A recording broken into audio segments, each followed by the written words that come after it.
Voilà, bonjour à toutes et à tous. Je vais faire cette vidéo en français en essayant de parler doucement des Vagar. Dans mon cours qui s'appelle Panorama des littératures de langue française, j'essaie de présenter un peu la diversité des littératures parlées dans les différents espaces de langue française, du Québec jusqu'aux pays africains, en passant par la Belgique, la Suisse et la France et les Antilles. Euh, je vais essayer d'en faire de même ici, mais pour le cinéma, en vous présentant une liste de 10 films qui sont autant de suggestions pour passer un peu le temps dans cette période de quarantaine, d'isolement social. Il ne s'agit pas de mes livres, de mes films, pardon, préférés. D'ailleurs, les goûts changent à travers le temps. Mais c'est encore une fois plutôt une invitation à découvrir la variété, la diversité de genres cinématographiques, mais aussi de films qui peuvent être réalisés dans différents espaces géographiques. Voilà. Alors j'ai commencé cette vidéo par un extrait d'Ascenseur pour l'échafaud. Et là, pour le coup, oui, il s'agit vraiment d'une petite passion personnelle qui est ma passion pour le jazz. On voit une grande actrice française, Jeanne Moreau, qui se promène dans les Champs-Élysées, sur les Champs-Élysées à Paris, au son de la trompette du grand jazzman nord-américain Miles Davis. Et vous avez ici une photo qui nous montre la complicité entre les deux artistes. Ce film, Ascenseur pour l'échafaud, de Louis Malle, mêle passion et crime, avec cette esthétique en noir et blanc qui, je trouve, correspond très bien à la musique du jazz, qui est le principal ingrédient du film, à mon sens. Voilà. Je vais aller un peu plus vite pour les autres films, en vous présentant d'abord Mommy, du réalisateur québécois Xavier Nolan. C'est un film qui raconte la relation entre une mère qui est veuve, viouve, et son enfant atteint de troubles mentaux, un enfant hyperactif, très violent. Donc une relation vraiment compliquée dans laquelle va s'introduire un peu d'harmonie et de paix grâce à l'arrivée d'un troisième personnage, une jeune femme qui est la voisine de cette famille. Donc scénario finalement assez simple mais qui plonge dans des sentiments humains et des nœuds de relations parfois très compliqués, très complexes. Voilà. En troisième lieu, je vais vous présenter le film Le Fils. Le Fils, c'est un film réalisé par les frères Dardenne, qui sont des réalisateurs belges, connus pour leur cinéma à vocation très sociale. Ils plongent constamment dans des réalités sociales, souvent très difficiles. C'est un film où il n'y a absolument aucune musique et où se crée une tension petit à petit. En fait, une tension croissante du début jusqu'à la fin du film. Le film raconte l'histoire d'un menuisier qui est professeur de menuiserie pour des élèves ayant des grandes difficultés sociales, des grandes difficultés d'intégration sociale. Et ce professeur refuse de donner des cours à un jeune, on ne sait pas trop pourquoi. Et puis on observe que petit à petit, ce professeur ne va cesser de regarder, de toiser, d'observer les agissements de ce jeune. Alors est-ce que ce jeune est son fils, comme le suggère le titre, ou bien est-il encore un autre personnage? Je ne vais pas spoiler. Regardez le film et vous allez comprendre pourquoi la tension, le stress finit par envahir les spectateurs de ce film. Voilà. Je laisse planer le mystère.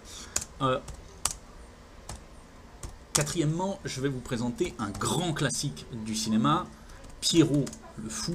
C'est un film de ce qu'on appelle le mouvement de la nouvelle vague, et c'est un film réalisé par quelqu'un qui est très connu, qui s'appelle Godard, réalisateur suisse. Dans ce film, il y a un duo d'acteurs extraordinaires, Jean-Paul Belmondo et Anna Karina.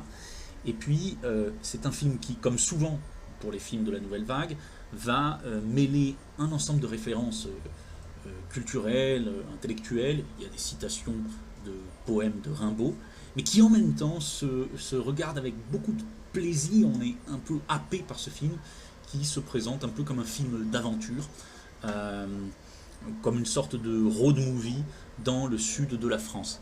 Et je poursuis avec les réalisateurs de la Nouvelle Vague en vous présentant maintenant Fahrenheit à 451, qui est réalisé par l'autre grande figure de la Nouvelle Vague, François Truffaut. C'est une adaptation d'un roman de l'auteur nord-américain de science-fiction Ray Bradbury. Et Fahrenheit 451, c'est tout simplement la température à laquelle brûlent des feuilles de papier, puisque dans ce livre et dans ce film, nous avons affaire à une dystopie, un univers très sombre, totalitaire, où des pompiers sont chargés de brûler les livres et d'étouffer toute culture. Évidemment, c'est un film qui a des résonances politiques et qui peut tout à fait avoir des échos dans l'actualité présente. Voilà. Et puis, sixièmement, je vais vous présenter un film africain que j'ai vu quand j'étais adolescent et que j'avais beaucoup aimé, qui s'appelle Le Ballon d'Or de Tchèque Doucouré, film guinéen. Et je vous propose tout de suite de voir un extrait.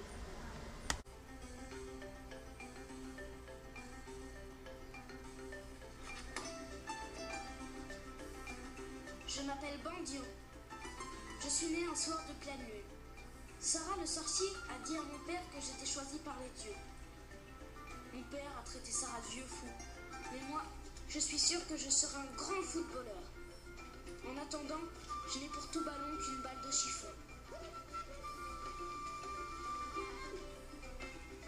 Première partie des prolongations, je vous rappelle que c'est la première fois qu'une équipe africaine arrive à ce stade de la compétition.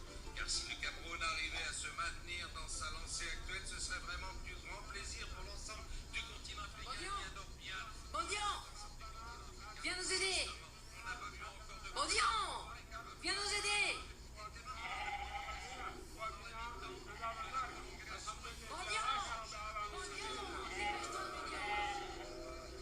Va l'aider toi aussi, va l'aider.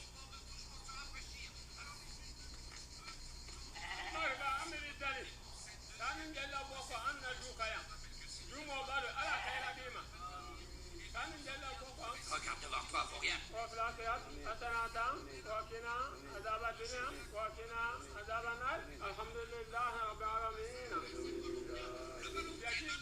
Mila, attention. Oui, Mila qui s'enfonce entre deux défenseurs colombiens. Ça peut être dangereux, oh là là. Et puis là, mais oui, bah oui.